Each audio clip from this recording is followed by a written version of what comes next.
আবু তোহা আপনার ওয়াজ শোনা হারাম। ওয়াজ শোনা, যেহেতু সে আলেম নয়, ওয়াজ করবেন আলেমে, সাধারণ পাবলিকে বাংলা কিতাব পড়তে পড়তে চর্চা করতে পারবেন, মাগার ফতোয়া দিতে পারবেন না। ফতোয়া দিতে গেলে কোরআন হাদিসের গভীর পাণ্ডিত্য লাগবে। Wake up to reality.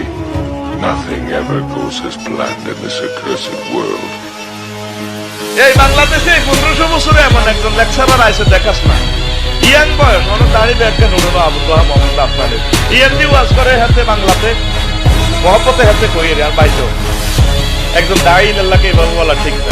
আমার কলিজের টুকরা বাংলাতে ওয়াজ করে নিছি যে অনুবাদে বাংলাতে, ঠিক না? কত সুন্দর করে কথাগুলো বলে, নির্ঘাত আল্লাহ তার দান করছে।